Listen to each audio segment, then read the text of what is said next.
Welcome to China in Focus. I'm Tiffany Meyer. Our top story: a man has been arrested for pepper spraying protesters in Los Angeles. He is a security guard hired by the Chinese Consulate who has been jailed and faces felony charges. Insider sources say he is closely tied to a CCP-backed transnational repression scheme. Venezuela loaded crude for U.S. oil giant Chevron on Tuesday, while shipments by state-run PDVSA to its top Chinese customers remained on hold for a fifth straight day.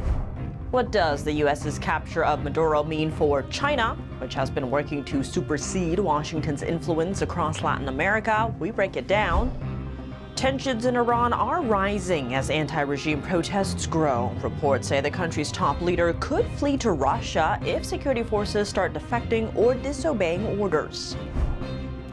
President Trump, touting the military successes of Operation Absolute Resolve, lays out his vision for Venezuela's future. And confronting former socialist leader Nicolas Maduro after years of oppression. We hear from a man who interrupted Maduro's arraignment to send him a message.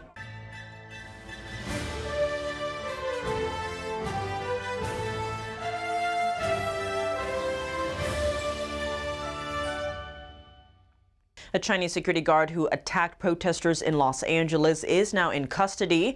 He was arrested on Sunday after injuring at least 8 people outside the Chinese consulate. Insider sources disclosed his aggression as part of a Beijing-orchestrated transnational suppression across the U.S. NTD's Flora Hua spoke with the rally organizer, who was also a victim, for the latest updates. Chinese pro-democracy activists held a rally outside the Chinese consulate in Los Angeles on Sunday. Armed private security guards hired by the consulate were seen confronting protesters. The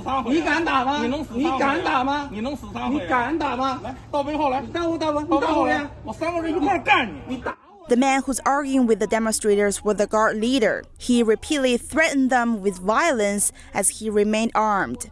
The quarrel quickly escalated. Moments later, the head security guard began using police-grade pepper spray on the protesters.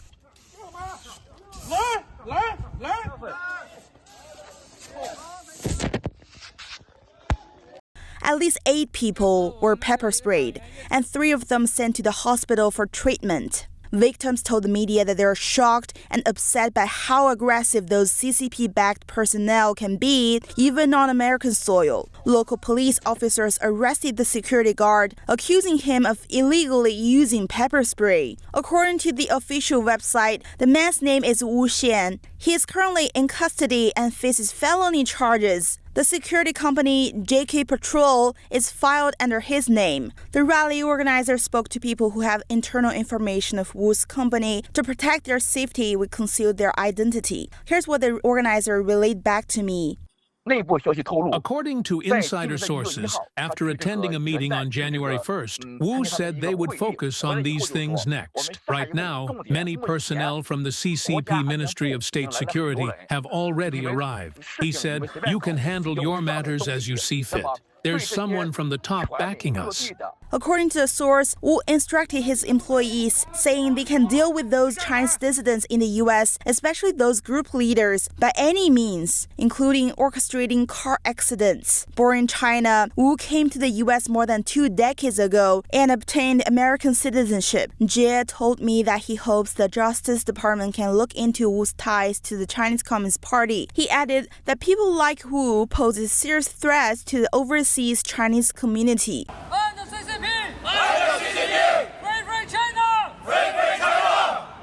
Flora Hua, NTD News. Venezuela is loading crude for Chevron, but oil exports to China by state-run PDVSA remain halted for a 5th consecutive day. Shipping data shows Chevron is the only major U.S. oil firm operating in the country. Chevron's license exempts it from sanctions imposed on Venezuela's oil industry. Ship monitoring data shows that Tuesday, several vessels chartered by Chevron were the only ones loading crude for export from 2 of Venezuela's ports. Other ships were loading to move oil between domestic ports. Meanwhile, operations by Venezuela's state-run oil firm to load cargo for its main customers in China remain on hold for a 5th day. China's biggest vulnerability has been their lack of domestic oil. They've been getting it from a couple of places, Russia, obviously, Iran and Venezuela, and those markets are now drying up for China. So, there's a power play here happening using oil as a weapon to weaken communist China, who is our number one geopolitical threat and adversary. And so it's putting China on notice. China has a lot of operations in South America. And if China is weakened in South America, that's good for America and that's good for the world. And it's the same play that the president has done with oil sanctions in Russia, oil sanctions in Iran. Unfortunately, a lot of bad actors have oil. And if those bad actors can't produce it and bring it to market, they get weak. And when they're weak, they're not dangerous. So the president is using oil as this number one weapon. We're producing more than ever before, and our enemies are producing less. What's it like trying to survive in Maduro's Venezuela as a candidate for the opposition party? A Venezuelan man who fled to the U.S. directly confronted former socialist leader Nicolas Maduro during his arraignment in New York City. That's after suffering political persecution in his home country.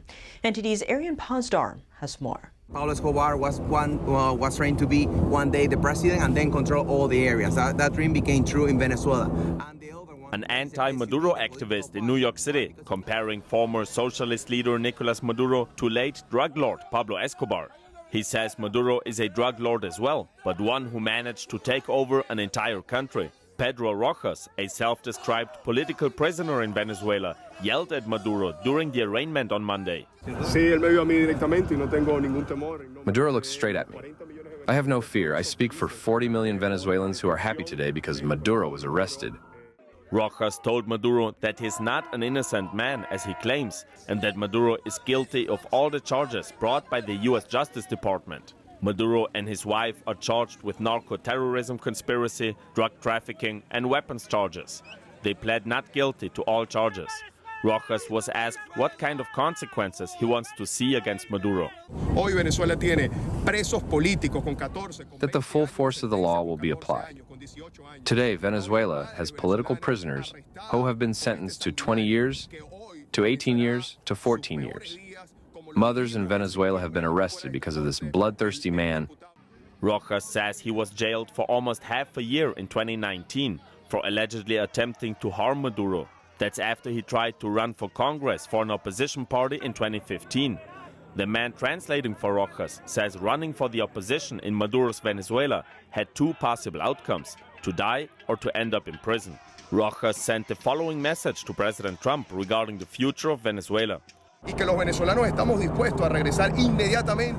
Us Venezuelans are willing to return to our national territory immediately, to rebuild the country and to work with North America, to make America great and make it so that Venezuela can become an exceptional country. Arian Pastar, NTD News. President Trump laying out his vision for Venezuela's future, and the president touting the military successes of Operation Absolute Resolve as he speaks to House Republicans ahead of the midterms. NTD's Washington correspondent Mariotsu brings us more from the White House. President Trump this morning at the Trump Kennedy Center delivering remarks to House Republicans ahead of this year's midterm elections. He's saying he's setting the roadmap up for this upcoming year. And this is coming just after Operation Absolute Resolve, the historic mission that resulted in the successful capture of former Venezuelan dictator Nicolas Maduro and his wife. The president shedding more light on the details of that military operation and touting its success. Take a look. We had a lot of boots on the ground. But it was amazing. And think of it, nobody was killed. And on the other side, a lot of people were killed. Unfortunately, I say that, soldiers. Cubans, mostly Cubans, but many, many killed. And they knew we were coming, and they were protected, and our guys weren't. You know, our guys are jumping out of helicopters, and you're not protected, and they were. But it was so brilliant. The electricity for almost the entire country was boom, turned off. That's when they knew there was a problem. There was no electricity. Caracas said, there's no electricity. It's not the only people with lights were the people that had candles. It was just off. So we sort of got them a little by surprise, but it was brilliant tactically. It was an incredible thing. This comes as President Trump said on Sunday that he thinks Cuba's communist regime is likely to fall without any U.S. military intervention. Secretary of State Marco Rubio is saying the same thing. And at the same time, President Trump says that he is in the project of nation building, what he describes as fixing up America's neighbors to ensure the U.S.'s safety. He also threatens drug traffickers in Colombia and Mexico, saying that his administration won't allow America's neighbors to be used as proxies for U.S. adversaries. Meanwhile, President Trump is also responding to the global reaction to Operation Absolute Resolve. The Venezuelan diaspora and Venezuelans worldwide have been seen celebrating the capture of Maduro, while President Trump says that there have been protests, for example, in New York, and that he thinks that those are paid. Take a look. By the way, Venezuela, everyone, they're marching in the streets. They love it, except in New York. I mean, where they find these people? They look like they're all paid. They don't even know what they're talking. When the reporters don't interview them because they know that it's, the press is so anti. It's hard to believe the press could be so anti because it's all common sense. It's not, we're conservative, whatever. Doesn't matter. We're all common sense people. Venezuelan opposition figure Maria Corina Machado said on Monday that she hopes to share her Nobel Peace Prize with President Trump. Machado added she wishes to thank Trump directly for ousting former dictator Nicolas Maduro. I dedicated to President Trump because I believed at that point that he deserved it. And a lot of people, most people said it was impossible to achieve what he has just done on Saturday, January 3rd. So if I believed he deserved it on October, imagine now. I think he has proven to the world what he means. I mean, January 3rd will go down in history as the day justice defeated a tyranny. Machado has vowed to return home quickly. The industrial engineer and mother of three escaped from Venezuela in disguise in October to receive the Nobel Peace Prize in Norway. She said she and others believed the transition should move forward. Machado pointed out that the opposition won an election in 2024 by a landslide despite fraudulent conditions. Machado said she has not spoken to Trump since October 10th, when the Nobel awarded was announced. The president has said the United States needs to help address Venezuela's problems before any new elections. An unknown trader has won more than $400,000 on Polymarket after Venezuela's dictator Nicolas Maduro had been ousted from power. The anonymous account was created last month. The trader placed bets that would pay off if Maduro was out by the end of January. The mysterious trade could lead to scrutiny from U.S. lawmakers. Some officials have been pushing for stricter insider trading rules, including a bipartisan effort to potentially ban stock trading among lawmakers. Congressman Richie Torres says he plans to introduce a bill this week. The legislation would bar elected officials and federal employees from placing bets on prediction market platforms. Prediction markets like Polymarket allow users to bet on a wide range of real-world events. Iran's supreme leader may already be planning an escape as unrest spreads across the country. A report from The Times on Sunday says Ayatollah Ali Khamenei intends to flee to Russia if Iran's forces can no longer contain the protests. Anti-regime protests have now entered a second week across Iran, with demonstrators calling for the end of the regime. Hengha, a Kurdish Iranian rights group, listed the death toll at 25, including 4 under the age of 18, and more than 1,000 have been arrested. Protests have broken out in more than half of Iran's provinces, presenting the largest challenge to the country's clerical establishment since 2022. Meanwhile, Tehran faces mounting pressure on multiple fronts, from a deepening economic crisis to U.S. sanctions on the country's oil exports. Iran remains closely tied to China, its largest trading partner, but analysts say that relationship was fragile. U.S. Representative Brian Mast's comment on the relationship between China and Venezuela is also highly applicable to China's ties with Iran. The message that was sent to dictators across the globe and narco-terrorists across the globe is that China is not your hedge of protection. You get no protection from them. They might sell cheap goods, but they also sell cheap friendships. President Trump warned Iran that any attacks on the protesters could result in harsh U.S. response. Some opposition figures in Iran added that Iranians are openly calling for U.S. and Israeli to help push back against the regime's suppression. Stickers on cars, buses, and public places read Trump, Iran is waiting for you. Iranian officials told Reuters the regime is running out of room to maneuver. An intelligence source tells The Times that Iran's Supreme Leader Ayatollah Khamenei could flee Tehran with up to 20 aides and family if security forces desert or disobey orders. He would reportedly head to Moscow, following the path of his ally, former Syrian leader Bashar al-Assad, who fled Damascus before opposition forces took the city in December 2024. What does the Trump administration's capture of Nicolas Maduro mean for China? Grant Newsham, senior fellow at the Japan Forum for Strategic Studies, says it's a real step backwards. China has been using Venezuela to expand its influence into Latin America and up to the Caribbean.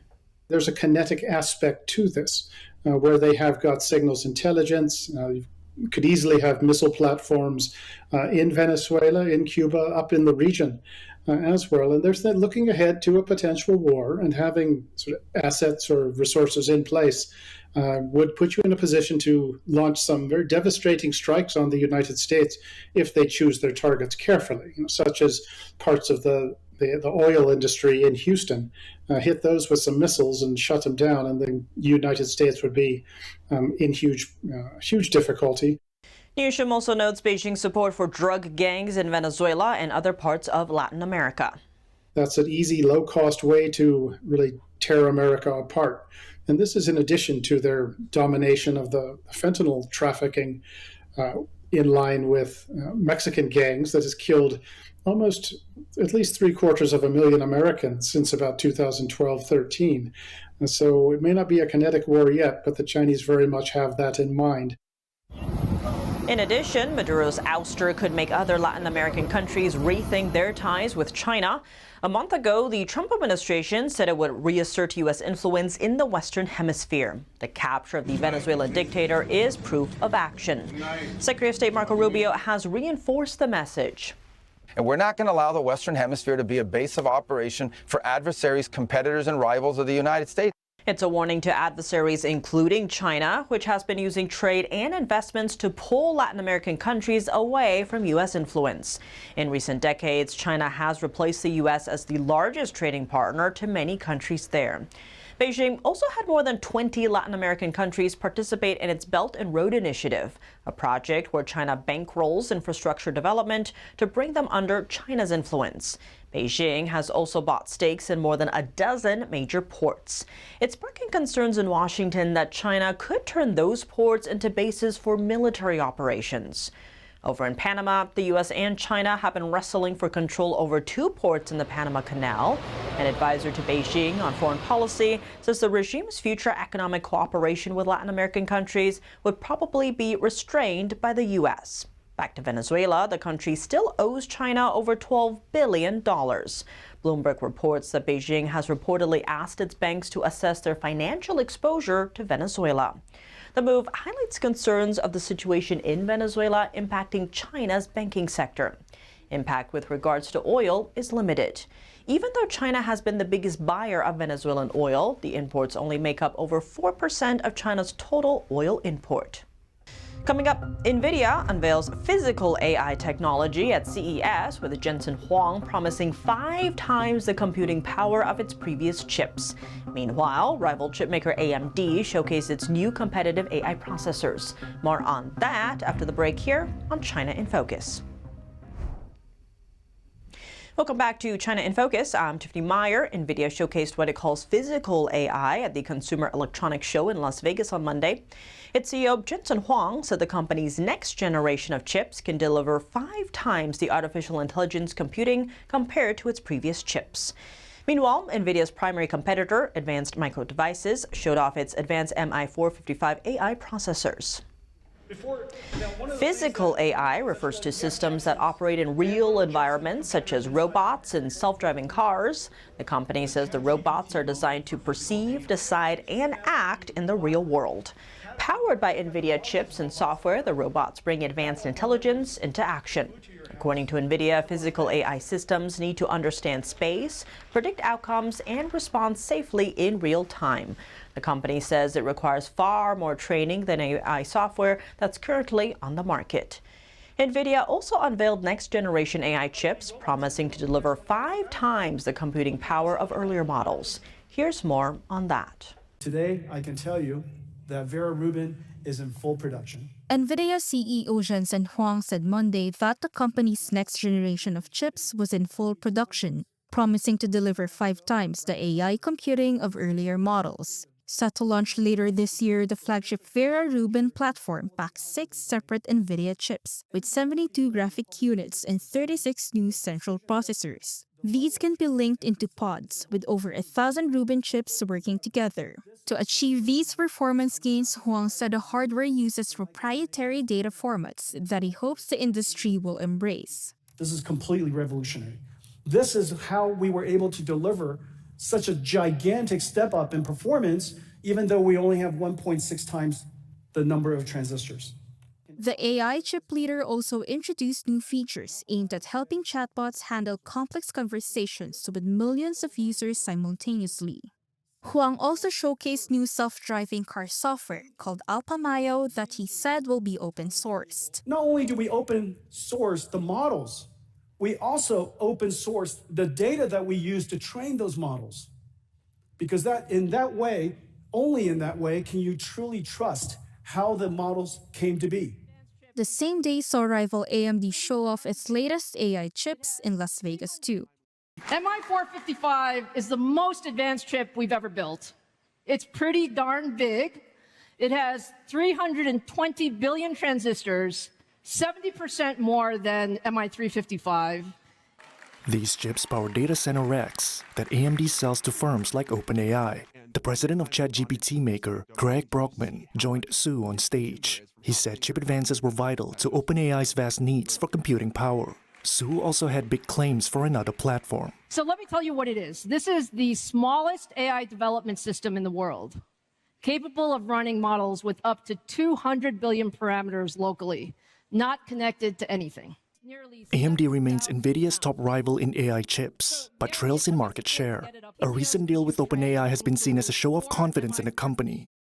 The Department of Education has released a new online portal for Americans to see how much foreign money is being given to universities on American soil. The portal lists China as the 4th biggest foreign contributor, giving more than $4 billion to American universities, with an extra $1.9 billion from Hong Kong. China moves to 2nd place on the list.